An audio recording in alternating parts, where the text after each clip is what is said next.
right. Welcome, everybody. May the Lord bless you, keep you, establish you, strengthen you in the mighty name of Jesus by the blood of the Lamb. Thank you for being on here. This will be a little longer than the short, and I would like to make more videos on this topic, discipleship for beginners, understanding your new life in the kingdom. And I am releasing this book to the community that gets plugged in, and I would like to give it as a limited access to like 100 people or so. I want to get reviews. I would like to pray with people, uh, connect with people so that the body of Christ will be edified, built up, and uh, commissioned to walk as disciples in the earth. And my channel, Church of the Lord, disciples walking in the Spirit of God. Today, the most important being on the planet is the Holy Spirit. So, uh, going into discipleship for beginners, I would like to share this presentation. So, why this manual? Why I wrote this? This book wasn't written in an ivory tower. It was birthed on the front lines of ministry, from the streets of Philadelphia to villages in India. I kept seeing the same urgent need: believers getting saved but never being discipled. They were hungry for truth but lacked the foundation to grow. This manual exists to fill that gap for those who are ready to move from survival to spiritual strength. So the scripture verse here is for the perfecting of the saints, for the work of the ministry, for the edifying of the body of Christ. Ephesians 4:12. So we see a lot of institutional things where it's about service, volunteer, and it's all about the church institution. And we get sermons after sermons, we sing songs and we get into worship, but it's still like somewhat a carnal Christianity where it doesn't involve the Holy Spirit in terms of discipleship. We get fed somewhat, but throughout the week, we're not being discipled, and we just go for a Sunday sermon, or if we're just Sunday Christians, it's incomplete. It's very limited. And when there are so many things going on, especially when we read the scriptures, we see a disconnect, a spiritual dissonance, a spiritual disconnect between us and the Holy Spirit, and even fellowship with God. So these are the things that we need to come together, bring it together the way that Christ has intended for his church to live. So that's what we're doing. There is a crisis in the church. Like, only a small percentage actually read the Bible, and even greater spiritual illiteracy and also biblical illiteracy. There is a problem in understanding things because understanding is spiritual. So we love to celebrate salvation, but when it comes to training, it lacks because we're all about just saving the soul to get to heaven. Now, from there, when you get saved, until you get to heaven, what needs to be there? And that discipleship. So, we love handing out tracts. I was on the streets giving out tracts. I would evangelize, and they, after getting them to receive a tract, they don't read it. So it's like there's a disconnect even in evangelism. So we're doing these religious things, thinking that is doing something, but there is a disconnect. So let's tackle those things and learn to see what is accessible, right? So it's not just about tracks, but getting tools. Many believers are thrown into spiritual warfare without even being taught how to pray, how to hear from God, how to stand in truth. This is not a small oversight. It's spiritual malpractice. It's happening. We have 50,000 denominations in the world today, and probably more or less. I don't know, right? So that's what Wikipedia says. How accurate that is, I don't know. But we have a problem in the world, and it's a spiritual problem. And those who discern things must discern it spiritually. So now we have to move from being babes in Christ, our us being an army of spiritual infants, and getting into fighting the battles maturely, spiritually, and to understand it. So this is what we need to do. So there is a spiritual malpractice. It is real. We send untrained believers into warfare, not knowing the spirit realm, not knowing how well people don't believe it.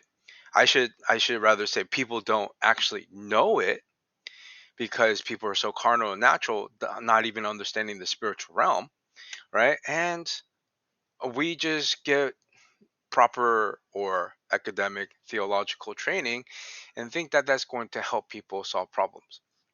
Maybe there's counseling, other things and stuff like that. Yes, it's limited still. So no soldier goes to war without training. No disciple should walk without foundation. So these are the things that we're trying to get into the Word of God, right? Especially the New Testament. And we not only to be saved, but we need to know how to walk in that fullness. So this is really important. Next, who is this manual for? This manual is for those who know they're saved but feel stuck. You crave more than church routine. You long for real growth. If you're spiritually hungry but lack direction, this is your starting point. If you hit a spiritual plateau, unsure how to go deeper with God, this book will meet you there. You're not alone, and you don't have to stay stuck. I felt stuck so many times. I would talk to the church leaders, pastors, uh, supposedly seasoned believers in the Lord who would not understand spiritual things, and it will be just Bible counseling without the Holy Spirit. And that has been such a hard thing because of the testimony of Christ, that I how I met Christ, moved into the things spiritually, the supernatural, and yet there's a disconnect when you talk with church leaders. I'm not talking about the whole body of Christ, but in my experience, and it's very rare to talk with people who really are seasoned and mature in the Holy Spirit. They might be mature in the sense of in the Bible because they've been reading the Bible for so long. But even those who are Bible readers, they don't know spiritually because there's a disconnect, because that disconnect can only be connected by abiding in the Holy Spirit. So, this is for believers to move from spiritual infancy to maturity. You feel a stirring to grow, to obey, to walk in the Spirit. This manual is your roadmap. What you'll learn. It's not about head knowledge. We got so much theology, but there's no transformation. That transformation is to live like Christ. Our life should resemble because we're being conformed to the image of Christ. Number one, kingdom foundations. Learn the essential truths of kingdom life: faith, prayer, repentance, and walking in the Spirit. Right? Everything about the kingdom represents the Lord Jesus Christ. We are to represent and resemble his image because the Holy Spirit's in us. So now, from there, we need to know our identity. Then we will know our purpose. Number one, a kingdom foundation. Number two, equipped for the battle. It says that we are not ignorant of his devices. Paul said that. That only applies to those who know. What about those who don't know? Right? So, and it's us in our discipleship failing to understand how to walk with the Lord. And so through this discipleship, there is going to be mistakes, there's going to be errors, there's going to be failures, there's going to be opposition, there's going to be resistance, because it's a battle, right? It's a spiritual battle too. And so it's something that we don't see. The faith, right? The faithful, right? The just shall live by faith and not by sight. We're not to live by our carnal means. When we're born again, we live by our spirit. And there's a disconnect because, again, we're trying to walk it out in our natural flesh instead of our spirit man, born again spirit man. So discover how to stand firm with biblical training in spiritual warfare, anointing and maturity. Number three, from knowing to living. Each chapter ends with practical steps, not just knowledge, not just information. It's real life transformation. We are in the business of transformation, right? I came to do my Father's will, and I am to be the Father's will. How do we do that? It's by walking in the Spirit. So this is the important thing that we must do. The next thing, why now? The Lord ekbalo, the word, the pray to the Lord of the harvest that He will send forth laborers into the field. And I have been on the backside of the desert for 17 years, training in the Holy Spirit. You know, the Apostle Paul was also, after he received this Spirit and had an encounter with Christ, it took him like 17 years also, as he writes in the Epistle of Galatians, that he was in the backside of the desert for 17 years training in the Holy Spirit. And then he went to Jerusalem. And then he was there a little bit more training. And then he was sent to the light, sent as a light to the Gentiles. So there is a development stage, right? We need to go into this development stage so that God can cast us. The word, he says he will send forth laborers into the field. That word is ekbalo. Just as you cast out demons, it's the same word. The Lord cast you, right? The winds of God blow the seed, right? So we are in such a prophetic hour that God is strategically sending his disciples where he needs to be sown. So God knows what he's doing, and we need to trust that, and sometimes we don't. So we have to walk by faith, which is a earnest desire, a yielding to be aligned to God, right? The only way that we can do that is by the Spirit of God. So now, why now? We are living in a critical hour where casual Christianity is not working. It's not going to stand. Right? Religious Christianity is like museum Christianity. You're making homage to the Bible and then to a building, and you go and you pay something.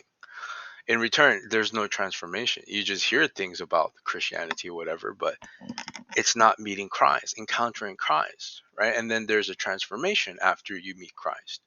So the world is shaking. The church must be awakened, right? Christ is giving you light.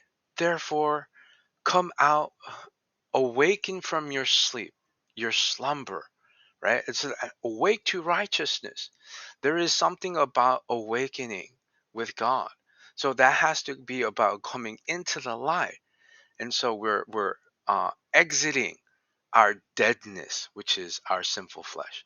The manual was written because too many believers are unequipped. I mean, we have so many Bible versions, so many this, so many that. But the only way to understand the Bible is the Holy Spirit. Holy Spirit has to give us revelation.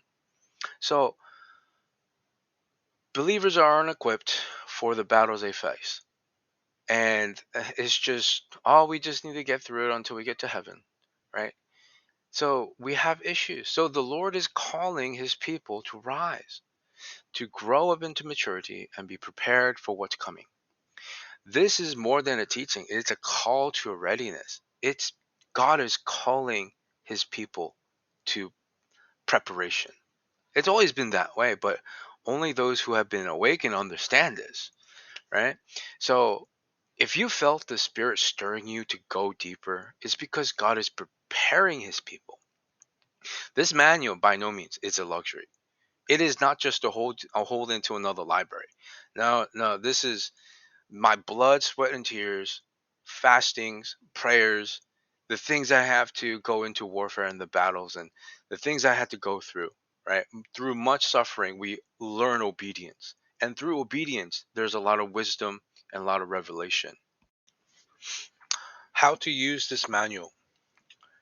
It's your relationship and fellowship with God the Father, the Son, and the Holy Spirit. May the Holy Spirit lead you into these things, right? The manual is meant to be experienced, not just studied. Now, revelation of Christ, the word revelation is experiential knowledge. God wants to give you supernatural high realms of his knowledge for you to experience so that you know how to walk in the Spirit. And that's the practice, that's the discipline, is to walk in the Holy Spirit. So begin each section with prayer. Pause at the end of each chapter to reflect, repent, meaning to change your mind, your mindset, right? And apply it. Ask the Lord to help you apply it. The questions are designed to uncover and help you grow. Take your time. The goal is transformation, not information. Let the Holy Spirit disciple you through every step. It's supposed to be simple but intentional. Don't just read. Learn to walk it out. Apply it to walk it out. Practice it. Let each chapter challenge, stretch, and strengthen your walk with God. Be doers of the word and not hearers only. All right, so I'm all about activation. Holy Spirit wants to activate. So let's begin the journey. You are never meant to stay stuck or stagnant. The same Spirit that saved you is now calling you to grow, mature, and walk in fullness. Don't wait for perfect conditions. God meets you as you move. God meets you as where you are. You are where you are because that's where you are. You have to think about what you're thinking about. There's so many things to this in regards to our discipleship, but it is a journey. Everything in your life, your past is a review. So, this is your moment. Let your journey begin. It is in Christ. He is the author and finisher of our faith. What he has begun in you, he will finish that very thing. May the Lord bless you and activate you with everything that is within your spirit when you were born again. Spirit of God, come and release everything into their spirit, man, into their soul, into their body. Father, I thank you right now for the activation, every dormant thing that is in them to supernaturally walk in the ability that you have given them. In Jesus' name, let the rivers of life flow in them and through them, O God, in the mighty name of Jesus, for their discipleship being resembling and in conforming to the image of Christ by your Spirit, Lord. Amen.